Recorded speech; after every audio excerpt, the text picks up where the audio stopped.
Rajamahendravaram rural నియోజకవర్గం నేడు MDO office నందు నిర్వహించిన అంతర్జాతీయ మహిళా దినోత్సవం సందర్భంగా ముఖ్య అతిథులుగా టీడీపీ యువ నాయకులు ఆరోగ్య విభాగ రాష్ట్ర ప్రధాన కార్యదర్శి డాక్టర్ గోరంట్ల రవిరామ్ కిరణ్ మరియు market yard committee chairman Marni Vasu rural మండల అధ్యక్షులు మత్సిటి శివప్రసాద్ పాల్గొన్నారు. ఈ సందర్భంగా రవిరామ్ కిరణ్ మాట్లాడుతూ నేడు అంతర్జాతీయ మహిళా దినోత్సవం సందర్భంగా మహిళలందరికీ శుభాకాంక్షలు తెలియజేస్తూ నేటి సమాజంలో మహిళలను గౌరవించడం అంటే పూజించడం కాదని వారి సొంత ఆలోచనలకు మనం విలువలను ఇవ్వడమే అసలైన గౌరవమని ఆయన అన్నారు.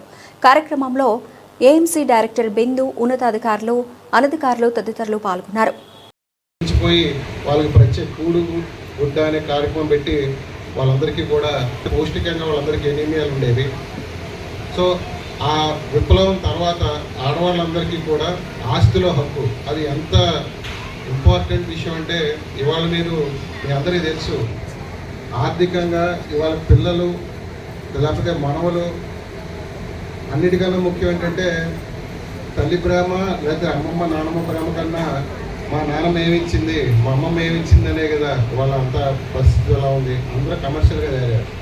ఇవాళ నందమూరి తారక రామారావు గారు ఆ తర్వాత స్వయం ప్రతిభ అంటే మీ అందరూ మీరే డబ్బులు సంపాదించుకునే పరిస్థితి డ్వాక్రా అయ్యారు. వాళ్ళు చూశారు మొన్నటిదాకా 2 లక్షలు ఉండేది సుమారు 5 లక్షల దాకా కూడా రుణాన్ని పెంచారు. సో దానివల్ల ఏంటంటే మీరు కొంచెం దేనికైనా అవసరానికి ఎంటర్ప్రెన్యూర్షిప్ కానీ ఇంట్లో అవసరాలు కానీ వాడుకునే పరిస్థితి.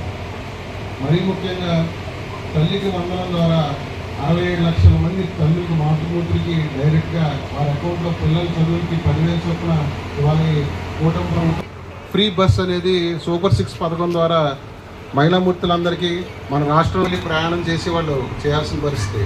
సో ఆ ఖర్చుని ప్రభుత్వం భరించి వాళ్ళకు కొంత ఆర్థిక ఊరటనిచ్చి వాళ్ళు ధైర్యంగా వాళ్ళ పనులు చేసిన ప్రభుత్వం ఏదైనా ఉంటే అది ఎన్డీఏ కూటమి ప్రభుత్వమే. ఇది కాకుండా